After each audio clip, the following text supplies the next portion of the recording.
Hey, welcome in. Welcome to the Arrowhead Addict podcast. We are here coming to you live. Let me tell you, the dopamine, it's flowing.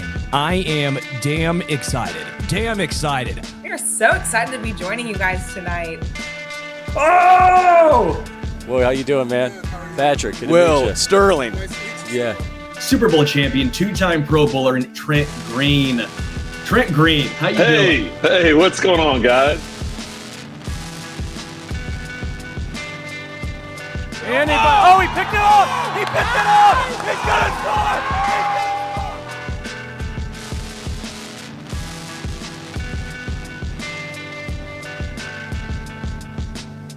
And we'll see you next week, but until then, as always, go Chiefs. We've got a live edition of the Intangibles today, brought to you by Arrowhead Addict. My name is Price Carter. His name is Christian Amesworth, and we are happy to be coming to you today. Just a day after Father's Day. Shout out to all the dads in the chat, everyone who is a father or plans to be a father soon. Wishing you a happy Father's Day. Christian, did you do something for your old dad? Oh, yeah. We went out to eat at a good barbecue spot, got him a few gifts.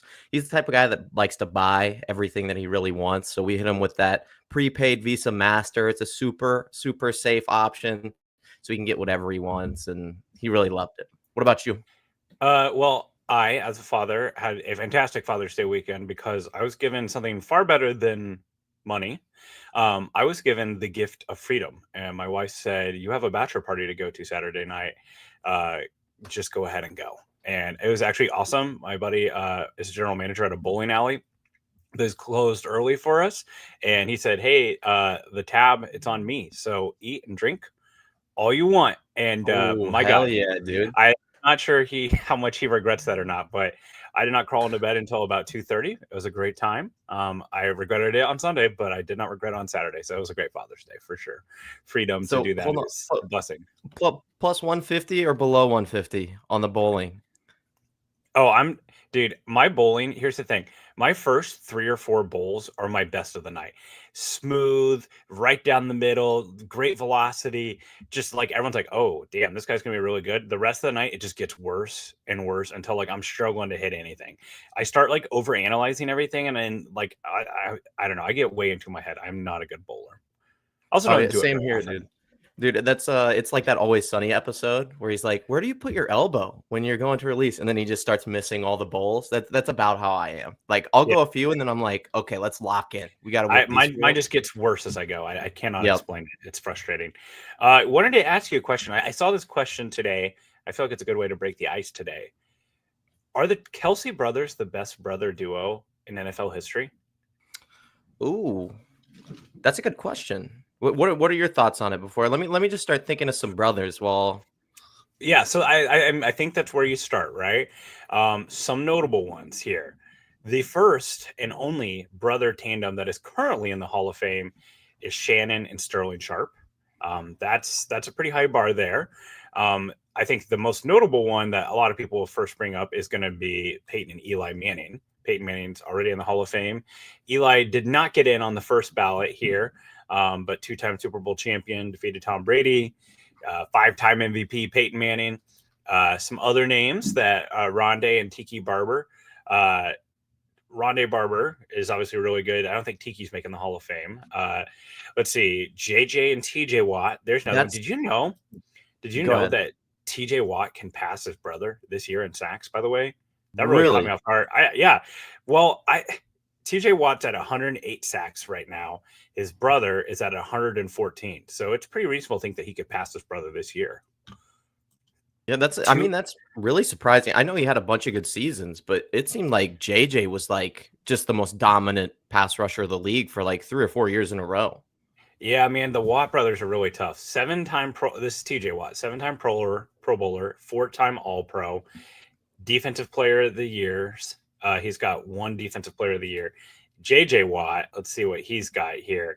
114 career sacks, 5-time Pro Bowl, 5-time All-Pro, 3-time AP Defensive Player of the Year, and he won the Walter Payton Award. Here's my argument for pass rush is one of those things, like it feels like there's very rarely a renowned, unquestioned number one. Jason and Travis, I believe, at points in their career or for a big part of their careers, were both the like renowned best player at their positions. Agree? Oh yeah, 100%. Yeah, I think there was probably a little bit there whenever Gronk still was the best tight end. Whenever Kelsey was coming into his own, there's some weirdos who think George Kittle is better than Travis Kelsey for his prime, but I don't really think that that's true. And then the other thing that some of these, some of the Sharp brothers, I believe there's a couple of Super Bowls there for Shannon, but playing each other in a Super Bowl, both of them, Kelsey's obviously had several Super Bowl championships. Jason had one. Perennial all pros. I don't know. Like, I think there's a real chance that those two guys end up being the best brothers to have ever played. Oh, well, and like Travis is like, I mean, it's not undisputedly, but he's like a top 1 or 2 tight end of all time.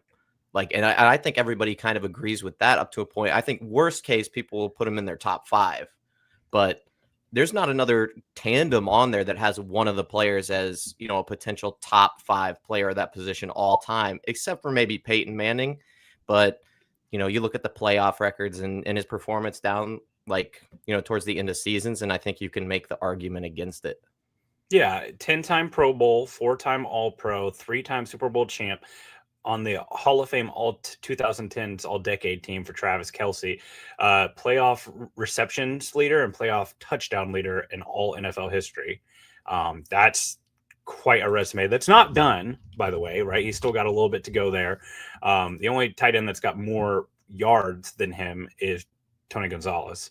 Jason Kelsey, 7-time Pro Bowler, 6-time All-Pro, Super Bowl champion. It's hard with offensive linemen because the reward, the awards, the stackability of their awards aren't quite there, or their receptions or touchdowns or those type of things. But man, I think there's a real chance that they end up being the greatest of all time, which is just kind of cool, kind of fun. I know it's weird.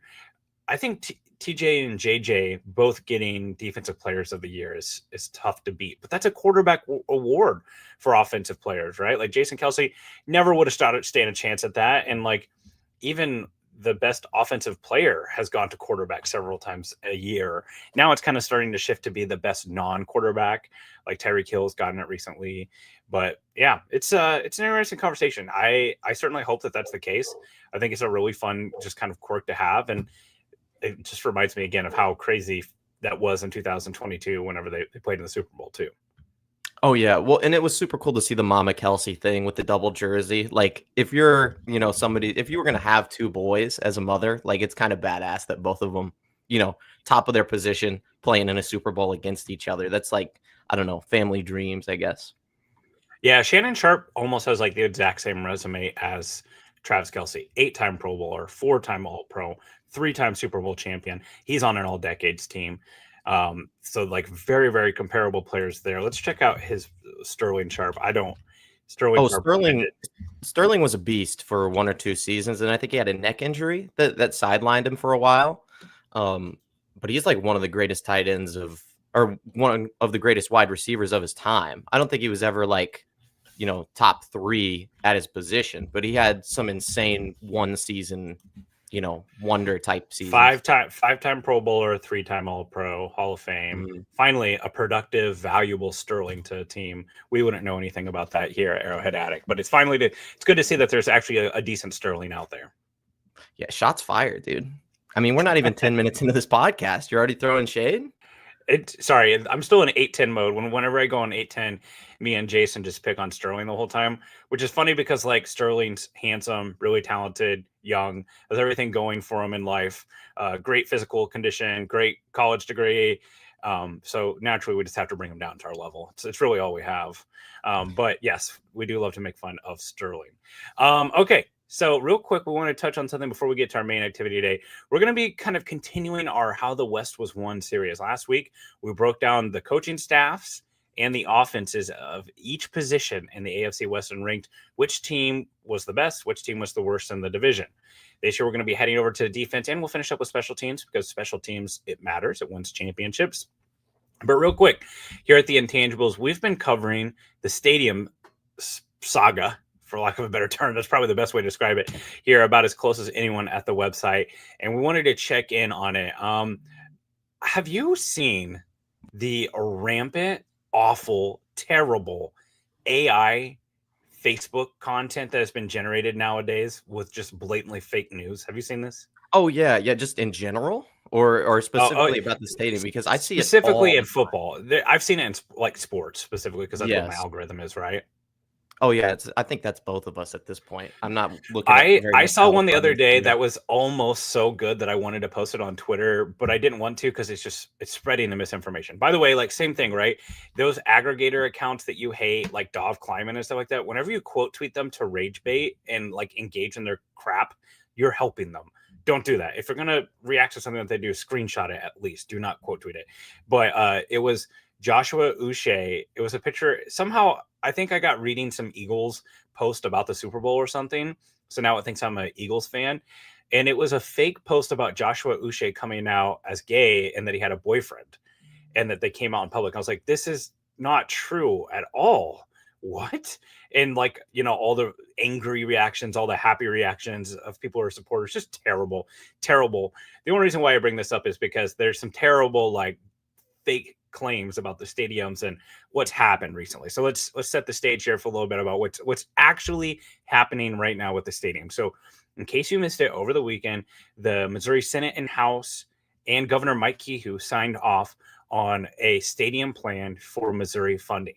So this plan is specifically set up for a baseball team or an NFL team or both.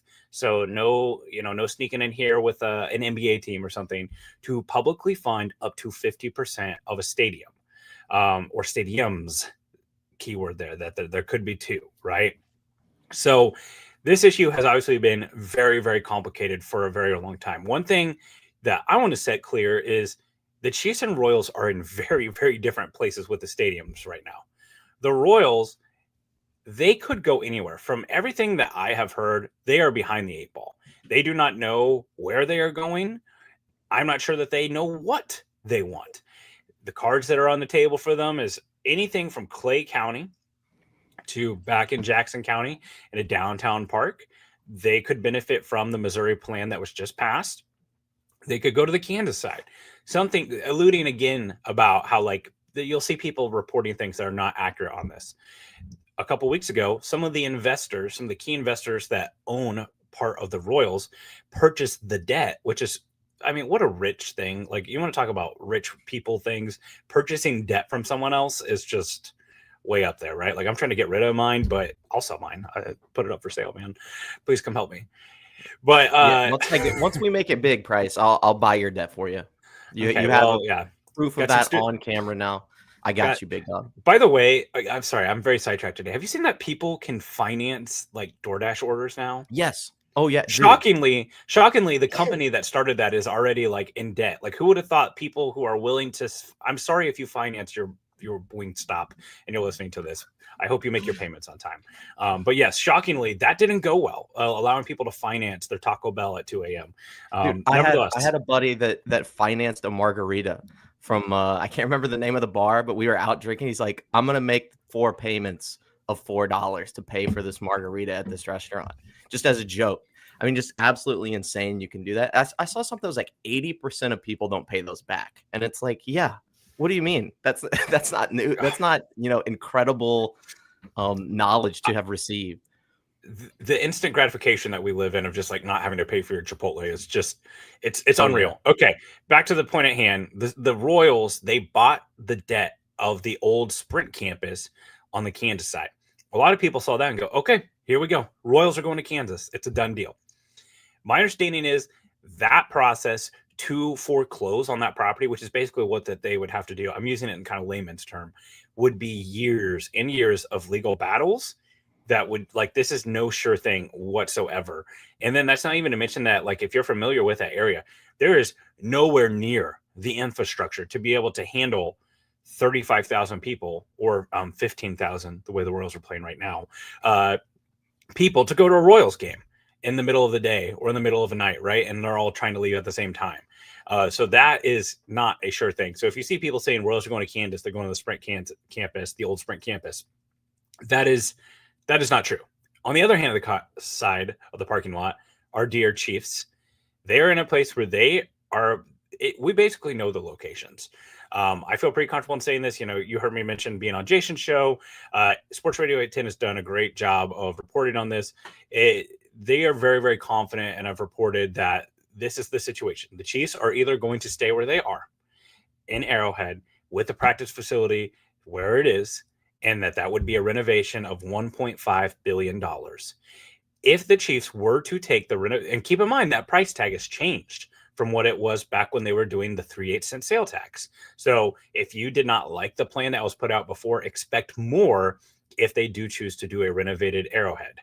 My understanding is that plan would, feature a lot of different things than the last plan did. That is the plan that would require less of Dear Clark Hunt's money, right? On the other hand, they can get more funding. So the Star bonds over on the Kansas side, which can be extended, by the way, that deadline is June 30th. So we could have movement as soon as the end of this month. They can extend the Star bonds. It sounds like there's a chance that they would be willing to extend them some, probably now not out a full year. They can fund up to 70% of a stadium venue, up to $3 billion. Keep in mind, one thing that's being fought over here too, that's not really talked a lot about, Patrick Mahomes makes pretty good money. His paycheck probably has a pretty healthy tax sum coming out of it. These states, they want these players' paychecks, right? You can imagine what type of a sweet tax revenue it is to have the Chiefs payroll being here in Kansas City. That's a major corporation. Those players make a lot of money. So my understanding is if the Chiefs were to go to Kansas, the practice facility would kind of be over by the soccer fields at K10 and Ridgeview. Your new domed Arrowhead, which Nate Taylor of The Athletic has reported that is what Clark Hunt wants, doesn't mean that's what's going to happen, would be over by the Legends, over by the racetrack in that area, that there's already been some discussion about the land over there and how it would be used. So what does this all mean? The cards are now on the table for the Kansas City Chiefs to pick where they want their stadium to be. Is it going to be in Kansas City, Missouri, at Arrowhead, with the plan that the Missouri politicians have put forward that can fund up to 50%? Or is it going to be in Kansas with a new dome, bringing the practice facility over there, funded at 70% potentially of the Star bonds? The last piece of information we don't know is what the Chiefs are going to do. I will also sprinkle in here just a little bit too. There is a possibility that the Jackson County legislator could do something on top of what Missouri has done. So there could potentially be another vote. It would be only for the Chiefs, not the Royals. Those two will never be tied together again in a vote. But you could potentially vote, and they could get closer to that Star bonds number of 70%, maybe even 80%. Keep in mind too, and I'll just throw this out here. This is where we're leaving the the objective sphere and leaning towards the subjective period. A lot more of your money, your taxpayer money, is being spent without you ever having a say in it, besides elected officials, for these Chiefs, for these billionaires, for the Royals, than ever would have happened with that 3/8 sales tax. So back in April, when people were really excited to save a U-Haul facility in the West Bottom, or what is that? I forget what they call that. The area over there, you could have kept the Chiefs and Royals in Kansas City, Missouri, guaranteed for a cheaper price of your tax money at the same price that it is right now versus now what is happening. So just kind of a nice reminder of how that all went down and where the cards are set at now. So let me ask you this. We've talked a lot about what could happen. What do you think is best for the Chiefs, Christian? I'm sorry, I've been rambling here for a minute, but what do you think the best thing is for Arrowhead? Do you want to see a domed Arrowhead, or do you think that Arrowhead is worth staying at?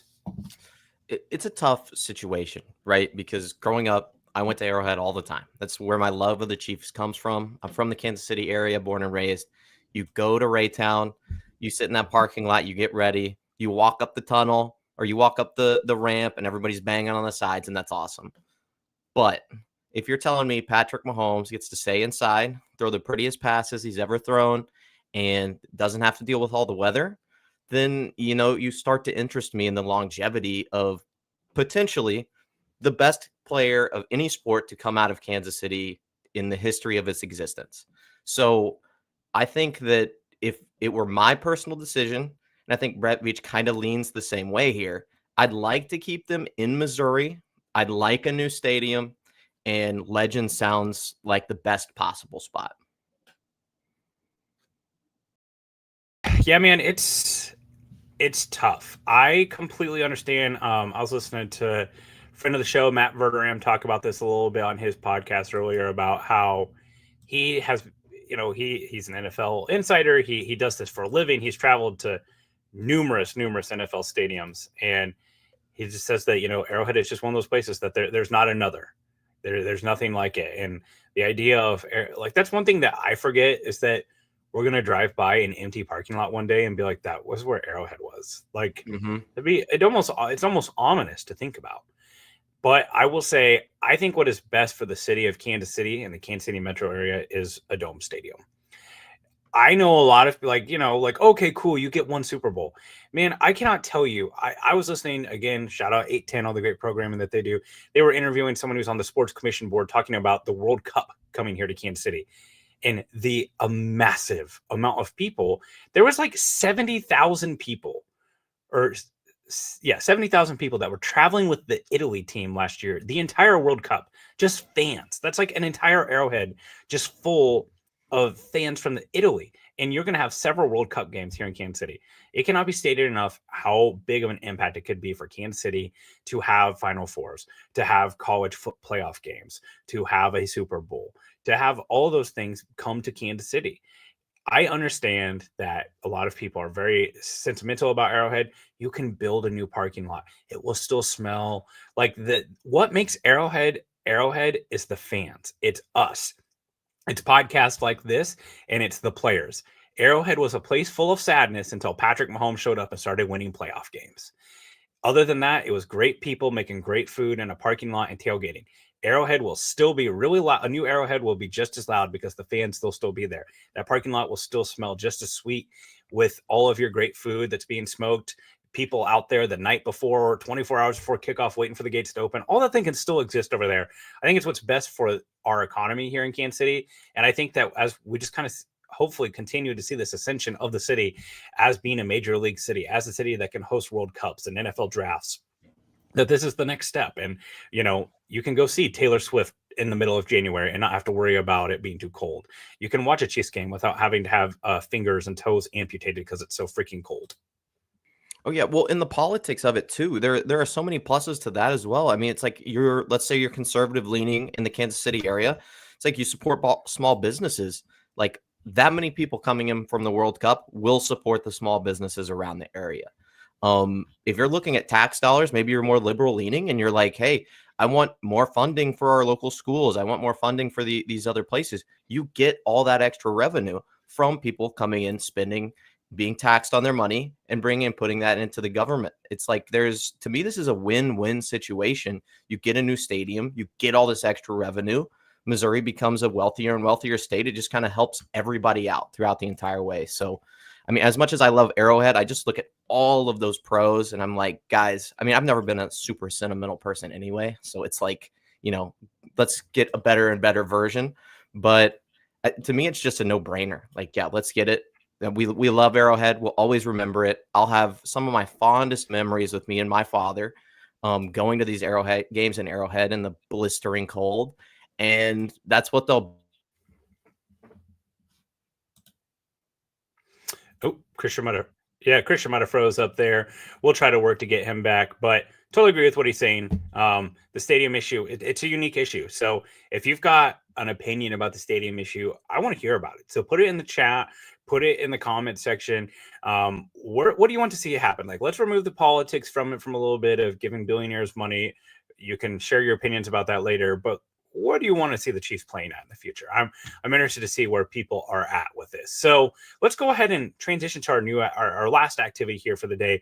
We started this last week. We were ranking every position group in the AFC West team by team. So last time we met, we talked about the offense. We gave the Chiefs the big advantage at head coach, quarterback, obviously, and wide receiver is where we had the Chiefs at their strongest. The Broncos, they led the way with the offensive line. They've got a really strong offensive line.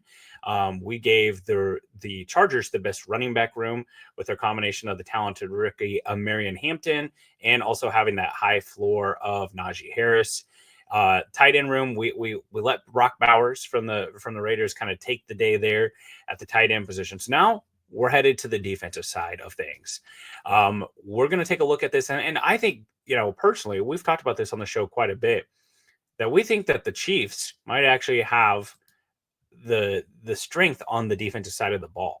I think this is still a team that could be a defensive team that could lead the way. There's been so much focus on the offense and the offensive line and getting the ball throwing deep and back to explosive plays. But I think if we're talking about getting the Chiefs to win another Super Bowl, I think there's a good chance that the defense is what's leading the way here. So let's kind of take a look here first as we wait for Christian to join us again at the defensive line. So I'll just read some off of the position groups off here. Let's start with the defensive line for the Chiefs. You've got George Karlaftis, Chris Jones, Mike Pennell, Mike Dana, Felix Anudike-Uzomah, Omar Norman-Lott, Jerry Tillery, Charles Omenihu, Ashton Gelati as kind of your projected. I feel really good about all those guys making the roster day one. For Denver, you've got Zach Allen, DJ Jones, John Franklin Myers, Savion Jones, a rookie pick from LSU. They also have Jonathan Cooper off the edge and Nick Benito, who nearly led the NFL in sacks. Jonah Ellis is also there as well. Jordan Jackson and Malcolm Roach is their defensive line.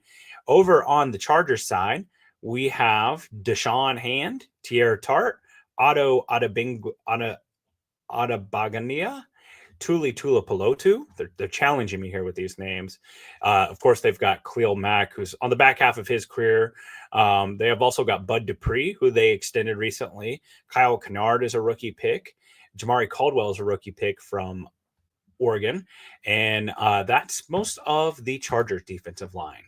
Heading over to the Raiders defense, we've got Max Crosby, recent free agent addition Christian Wilkins, Adam Butler, Malcolm Kuntz, the great mortal enemy of Wanye Morris, Charles Snowden, Leaky Fotu, Jonah Lalu, Tyree Wilson, a former top 10 overall pick there. And then a player I really like, JJ Pegas from Ole Miss, is a rookie draft pick for there as well. So this is, I will be honest, I think Zach Allen from the Broncos is the closest thing to Chris Jones in this league or in this division. He's one of the best interior defensive linemen. He is close to Chris Jones. And man, I tell you what, Nick Benito just really had a great year last year. So I'm very tempted to put the Broncos at 1. We didn't get a good look at what Max Crosby and Christian Wilkins looked like beside one another because Wilkins got hurt so early in the year. I think Max Crosby is the best defensive lineman in the division right now. I know Chris Jones has the reputation of an interior defensive lineman, but I think Max Crosby still has some of his better days ahead. We've seen a bit of regression here from Chris Jones, only 5 sacks this last season. I think if you're asking me who's the best player for the longest, I still think it's Max Crosby. He plays so many snaps, and his floor is so high as a run defender as well, too. Overall, though, I do feel, I'm trying not to be biased here, between Chris Jones, between George Karlaftis, what you have from other players like Omenihu on the defensive line, I'm leaning towards the Chiefs at 1. Maybe in the chat, you guys can tell me what you think. Maybe, to me, it's either the Broncos or the Chiefs. To me, I definitively think the Chargers are the worst defensive line. I like Tuli Tuipulotu. Khalil Mack is still a really good player considering his age, but that's it, man. There is no beef on the interior of that defensive line. They lost Morgan Fox, who's been a productive player for them. So for me, I'm going Chargers, and then I'm going to go Raiders. I still love Max Crosby. Malcolm Kuntz is pretty underrated. I think that he can have some big moments, and if they can get more from Christian Wilkins, that starts being a much more exciting group. And then it's down to the Broncos, and I think the Chiefs player for player are just a little bit better. I I don't feel as confident about their threes and their fours as I do about Charles Omenihu, about Ashton Gelati, about FAU, Mike Dana. Like the Chiefs, they just have some depth there. So I'll take the Chiefs there. I think there's a pretty good shot that ends up being the best defensive line in the AFC West. Next, we're headed to the linebackers. This is an interesting spot. The Chiefs have one of the most expensive, if not the most expensive, linebacking core in the NFL. You have Drew Tranquil at the will, Nick Bolton at the mic, Leo Chanel at the Sam. Behind them, you have Jeffrey Bassa, the pick from Oregon, Jack Cochran, and Cam Jones. Headed over to the Broncos. They've made some recent investments here with Dre Greenlaw, the player who tore his Achilles running on the field with the San Francisco 49ers at middle linebacker. So they're a little bit different, right? Because they play the 3-4. They have Alex Singleton at the right side backer. They also have Jonathan Cooper, who's kind of more of a stand-up edge rusher. Drew Sanders, a pick from Arkansas, and Justin Stennard are their primary linebackers. Headed over to the Raiders, recent addition, Jermaine Pratt, who was just cut by the Bengals, signed a deal there. Devin White, Super Bowl champion with the Tampa Bay Buccaneers in that game against the Chiefs. He's on the roster as well.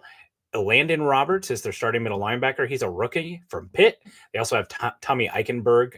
This group is Jalen Smith is still around, I guess. Some interesting players on that defensive line there. And then lastly, the Chargers. I think this group's got some upside here. You have Dayon Henley, who is kind of a project linebacker that has some freakish athletic traits, really good in the pass game. Junior Colson, who came over from Michigan, kind of a Nick Bolton-esque like defender. Denzel Perriman is kind of that classic, just a guy who plays downhill, playing the run. And Troy Dye. I like Henley, and I think Perryman's got a role, and I'm pretty bullish on Colson long term. But again, I feel really confident saying that the Chiefs have the best linebacker core in the division. It's not just what we've seen from Nick Bolton. It's just the strength of the starting three. Leo Chanel, like you want to tell me Leo Chanel is this team's Denzel Perriman? Well, I think Chanel's better at that role. I think that Nick Bolton is the best, predominant dime backer in this division. And I still really like what I've seen out of Leo Chanel or out of Drew Tranquil and what his role is. And I think their ability to, if Nick Bolton goes down, for Drew Tranquil to step in at the mic, you've still got Jeffrey Bassa there as a project. I view the Chiefs as the best linebacker core in this division. I think the second one is going to be the Chargers. I think just having that floor with Perryman is valuable. I like what I've seen out of Junior Colson. He needs to take another step. I like Henley. Then I'll probably have the Raiders. Adding a veteran like Jermaine Pratt was valuable. They've got some guy who's just a run and chase guy like a Devin White. Devin White reminds me a lot of like what Willie Gay used to be. And they've got some floor setters too with the Landon Roberts and Tommy Eichenberg. The Broncos, that is a position that they've just not really invested in. Drew Sanders tore his Achilles pretty early in the season in training camp last year. So I think that they're hoping for another step from him. Obviously, the main thing that they're looking for there is Alex Singleton and Dre Greenlaw to take a next step. What's weird is, we're already two positions in this, and I feel really comfortable in saying that I think the Broncos have a chance to be one of the best defenses in the NFL. But I still think these position groups right now are favoring the Chiefs. Now, we'll get to the back end here. I think the thing that makes the Broncos so salty on defense is just the speed that they play with and their ability to have that shutdown corner. Pat Surtain, Defensive Player of the Year this year, that having that true just lockdown corner really opens up what you can do. So let's head to the secondaries here. Let's do the cornerbacks and the safety second separate.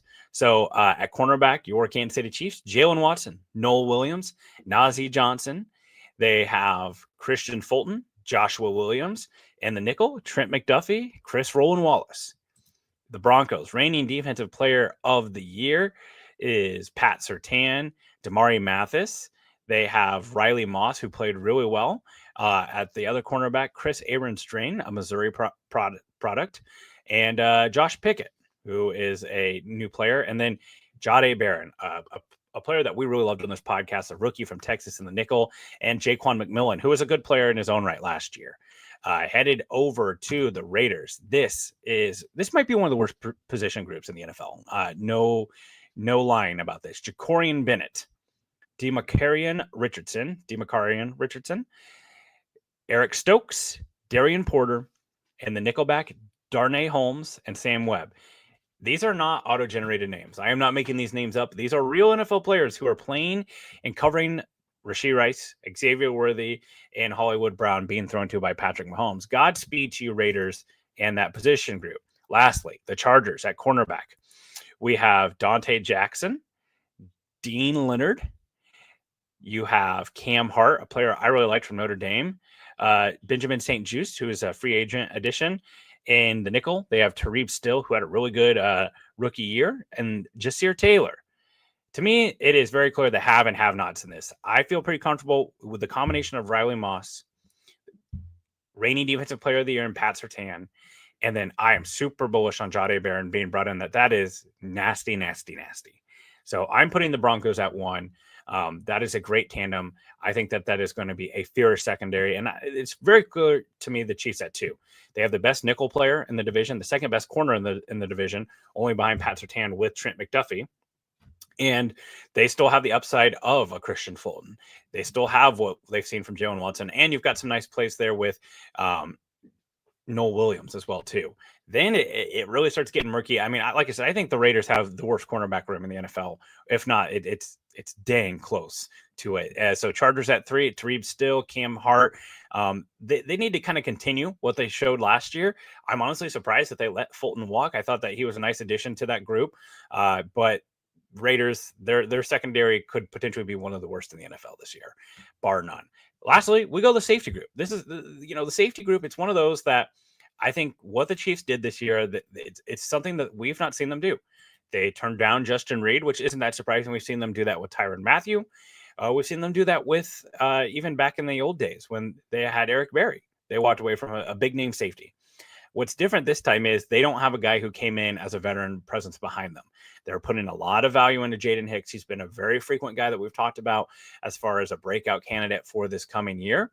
So the Chiefs, their secondary, their safety group, it's going to be marked by that. And what we think of this group overall, it's going to really tell. So Chiefs at safety, it's Jaden Hicks, Shamari Connor, Mike Edwards, Brian Cook.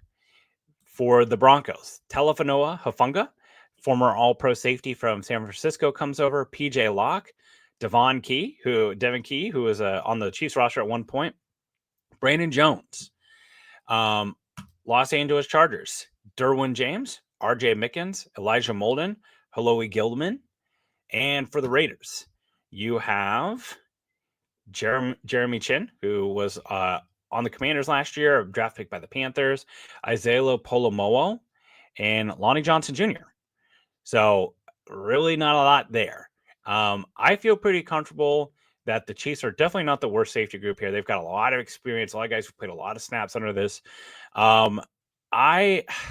This is tough. This one is real. Derwin James, I believe, is probably the best safety in this division. I think that measuring these position groups by the best player on the roster is probably the best way to look at this. So Haloi Gilman and Derwin James, it's a pretty strong combination there. So, okay, we've got Christian back here. Welcome back. How? What was it? Bathroom break for you, or run and get another Red Bull? What's up with this? It definitely wasn't my computer crap on the bed. That's for sure. It was definitely pre-planned. This is all part of the show, guys. Don't worry about it. But we're back. I've spent the last 20 minutes talking about Jahdae Barron exclusively and how much we like him. God damn even it, though dude. That was the one player I I had circled on this thing. I was like, dude, I can't wait to talk about Jahdae. Okay. All right. Well, we'll like lightning round with you real quick. You tell me where I got it right. Tell me where I got it wrong. Best defensive line in the AFC West. I said the Chiefs. Oh, I mean, I could see that. I have them at the 2 spot. Who'd you have at 1? Broncos? No, I actually have the Raiders. I don't think we got to see the full strength of the Raiders D-line last year. I mean, Kuntz was, supposed to be a baller. I like Kuntz and Wilkins and Crosby, but I mean, I could hear it. I just think the depth there, it's like those 3 guys and nothing else. And Kuntz is like a situational rusher at best. Tyree Wilson? We're not a fan of Tyree Wilson? He's I mean, I don't think the Raiders are fans of Tyree Wilson. He's been bad. I mean, he had a great ending of the year last year, though. I thought he really put on towards the end of the season. Let's look at this. Hold on. Okay. I'm not sure. Like, let's see, 4.5 sacks last year. Yeah, and for a guy, how many of those were in the last like 3 weeks of the season? You mean when a lot of teams have given up and aren't playing anymore? Yeah, let's just take a look here. That's like half of the league. Well, I know that's kind of the point. Like, as a Royals fan, I've seen them have great ends to the season. Okay, so here's his last 5 games: 0, 1, 0, half, 0 for his sacks per game. So I'd like to see the pressures, because from what I remember towards the end of last season, he actually started to look like a legit pass rusher. And he's always looked like a legit pass rusher. It looks like he was built in a lab to do it. He looks like Tarzan, plays like Jane. That's the problem there. Okay, maybe I'm a little higher on him than you are, but I still think I had Broncos at 2 because I think Zach Allen is damn close to Chris Jones as a player. He has played out of his mind last 2 years, and Nick Bonito was second in the NFL in sacks last year. But I think that they need to see a little bit more. They don't have that strong presence next to Zach Allen on the interior. I had to choose that one just because of the depth. I feel better about their Mike Dana's, their Charles Omenihu, those kind of secondary guys than I do some of the other players in the division. But I don't feel as strongly as I do about that as I do about linebacker. I have the Chiefs as the best linebacker group. Yeah, so do I. Bolton, Tranquil, Chanel. Yeah, I put the Chargers at 2. I like what I saw from Junior Colson. I think he'll take another step forward. Perriman is a useful player, and Deion Henley is, kind of an exciting project that I think will just kind of continue to grow with his pass coverage. That's what he was brought in to do. He's a freak athlete.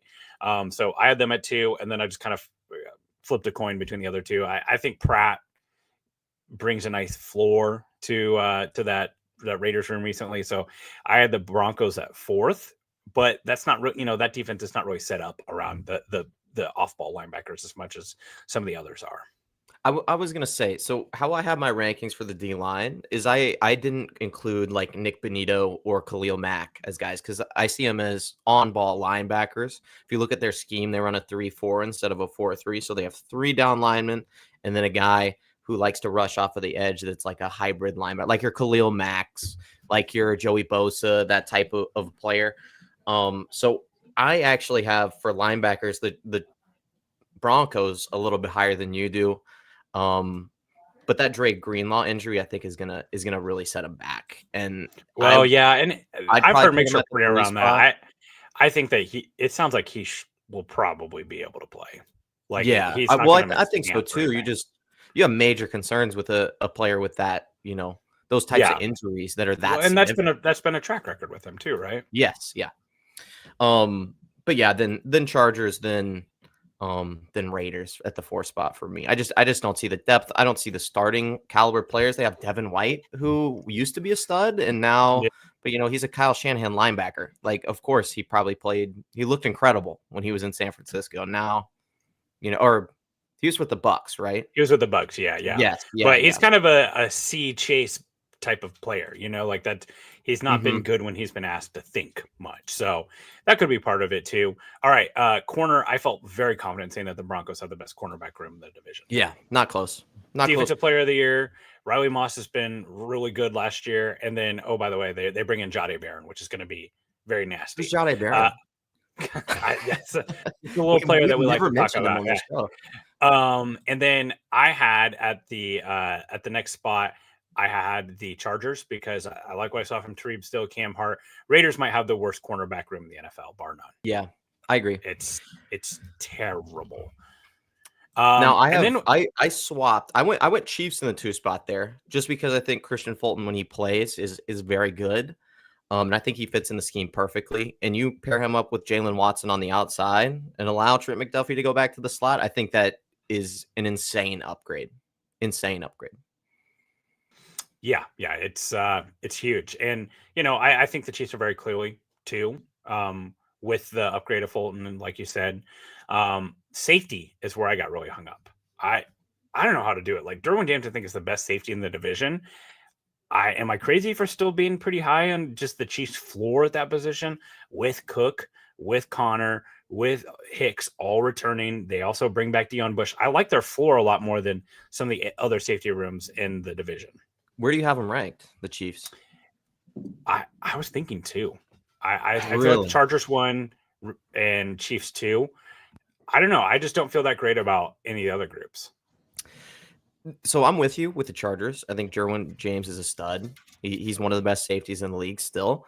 Not sure about Gilman there for the Chargers. Haven't seen a lot of him, but from what I have seen, I wasn't incredibly impressed.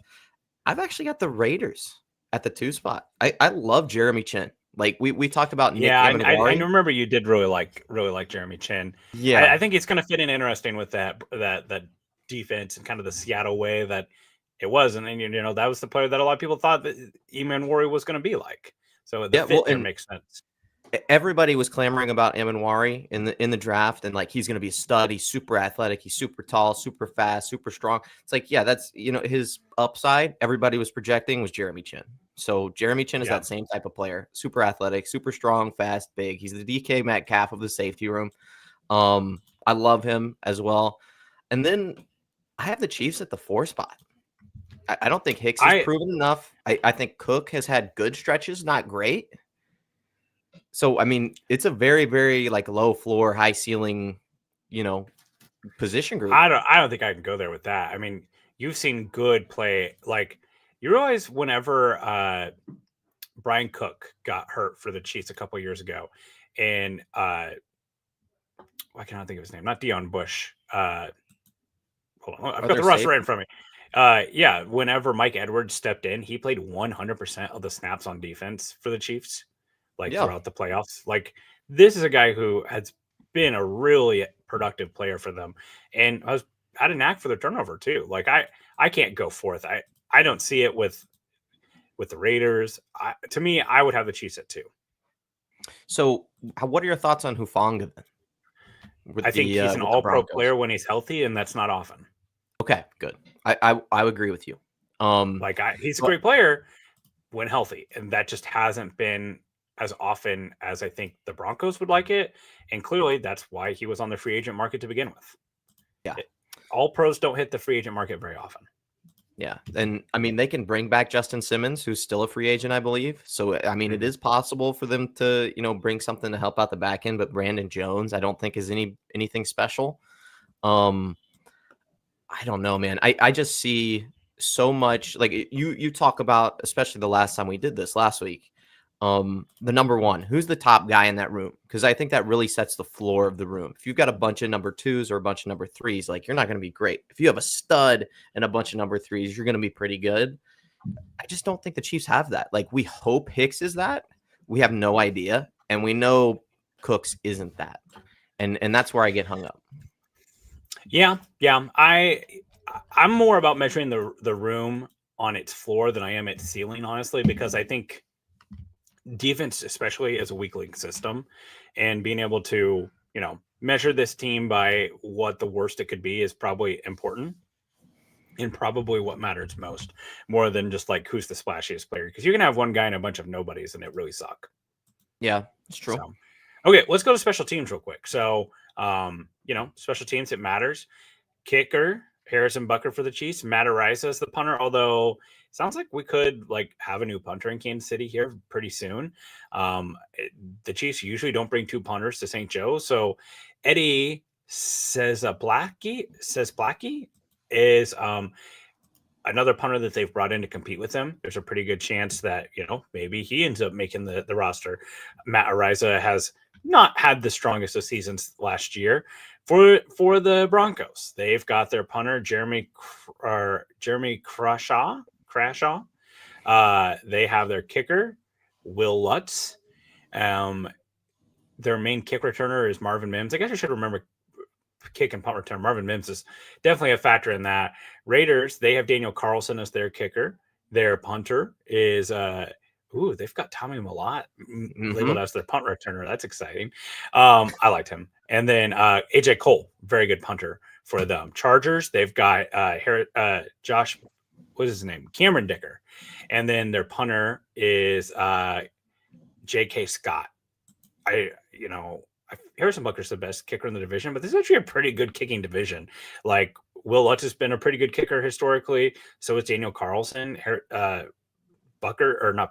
Dicker has the fact that have we talked about the fact that the Chiefs have a Bucker and a Dicker in the same division? How is that possible? This is the showdown of all showdowns. Forget Patrick Mahomes, Justin Herbert in Brazil. Bucker versus Dicker. This is the matchup of the century. Dude, all names team, both of them. It's crazy. All names team. Whatever, man. I think Bucker's the best kicker in the NFL right now. And he makes the biggest kicks in the biggest moments. I name the clutch kick he missed. I can't do it. I can't name one. He's not super underrated. Yeah, early he's super underrated. Yeah, Mm. he's good. He's kind of like kind of like the bad guy or the superhero who like every once in a while the bad guy gets one on him just to feel something. Like he misses one occasionally just to feel something. Okay, but he's nails. So I'll put the Chiefs as the best special teams because I think kicker is what matters the most. I'll put the Raiders at second. AJ Cole's a good punter. Daniel Carlson's a good kicker. It helps that they're kicking indoors. Then I'll have Dicker at 3, the Chargers at 3, and then the Broncos following up. But Marvin Mims is a good X factor in the return game. So there you go. Overall, any like big impressions for this activity as far as where the Chiefs line up positionally in the division? Yeah, it's kind of cool. We had some variance there on the defensive side, but I think our offensive podcast that we did over this, it was, Chiefs are top 1, top 2 in almost everything. And I think, part of that you could look into as we're a Chiefs podcast, but I think we try to be objective. But it's interesting to see, you never see the Chiefs at the 4 spot. I mean, I put them twice in this entire exercise at the bottom spot. I think that's what makes teams really, really good and allows them to stay in contention for long periods of time. If the Chiefs had, the 2 positions, safety, running back, arguably 2 of the least impactful positions on the football field. I think that's what sets this team apart from everybody else in the division. You look at teams that are up and coming, like the Chargers or the Broncos, and you say, yeah, they're great in 2 or 3 spots, but, look at that D-line group. Look at that cornerback group. Like, they're major holes on the roster. Everybody likes to praise every team. Chargers win every single offseason and have since the beginning of time. It's like, yeah, it's really cool. They added 1 or 2 positions. They're not great everywhere. The Chiefs are great everywhere. Yeah, I think, like one thing I came back to is the fact that I feel very confident that the Broncos will have the best defense in the division. And yet I feel like it's pretty split between them and the Chiefs as far as position goes. Positionally, player by player, I think the Chiefs every bit have the personnel that the Broncos do. But I think the way that they deploy their players and just having that absolute true lockdown corner, like they have a player that was better than L'Jarius Sneed on the outside, and Johnny Barron has that potential to be a Trent McDuffie player. And then they have a damn good 2 on the other side with Riley Moss. So that coverage unit is what makes that so nasty with Hufanga coming downhill. But we talked about it with Hufanga, with Greenlaw. That's what puts them in that realm of like top defense in the NFL. Are they going to be healthy though? That's been an issue for both of them. Yeah, and that's a really big deal, especially going into late in the season when they're going to have to make a push. Like, I think we both look at this Broncos team and go, first couple games could be difficult. I could see them splitting the division just with the power of the up-and-coming Chargers and the Raiders, kind of finding a footing. They could legitimately go 500 and be fighting a spot down the stretch and not have 2 of their best defensive players. And that could be a real issue. You don't see that with the Chiefs. You kind of see that with the Chargers, but that's only because they, have injured players on their roster 24/7. And then the Raiders are, not necessarily in that same group, but that's huge. Like we saw this Chiefs team kind of deteriorate over the last year with a wide receiver position where it's like, hey, we've got 2 or 3 studs. Oh, they're injured. Oh, they're injured. Now the offense looks like crap. Okay, well, we limp into the playoffs, we make a good run, and then we just don't have the firepower in the Super Bowl. That first round of the playoffs is going to be the Super Bowl for the Broncos. And if they're facing somebody without their 2 best players on defense, that could be 2 of their best players on defense. That could be. Well, yeah, and you just got to remember, like, as high as everyone is on the Broncos, they got their asses handed to them by the Bills. Yes. And that's the same Bills team that the Chiefs beat. And honestly, beat pretty handedly if it hadn't been for kind of odd play where Patrick Mahomes drops the ball in an exchange with Isaiah Pacheco. I think that really changed the outlook of that game. So this has been a good activity with the divisions. I'm spared from watching Royals baseball today. I just saw a great picture on Twitter of, like it's a pretty popular meme where it's like a Grim Reaper. It's got the sheath and he's going door to door knocking and there's like blood behind him. Usually like teams do that with like, it'll be like the Chiefs and then every team in the AFC West or whatever, except the Grim Reaper was the Royals and then every door was the Royals and the caption was doing it to ourselves. Very accurate. Although I am excited. NBA Finals game 5 tonight? Who do you have? Pacers. OKC. Just too tough of a lineup. I think this is where it comes through. Like if they win this one, it's pretty tough. For them to be up 3-2 going home, that's huge. I feel really good about that. I've really enjoyed the series. If you're not watching the NBA Finals, you're missing out. Make sure to get in on DraftKings as well with our promo code. Don't miss out on that opportunity. This has been a great podcast. It's good that Christian finally decided to join us for all of it. Got to talk a little bit of stadium, got to talk a little bit of rosters, talk a little bit of Kelsey Brothers. What more could you want? Make sure you're following us. Like, subscribe this video. Check out our podcast. We've got one every single one of the day as news comes out from mandatory minicamp this week. We will have people covering that the best way they can, like we do here at Arrowhead Addict. So for me, for Christian, for producer Richard, who always does an excellent job, thank you so much for watching. And as always, go Chiefs.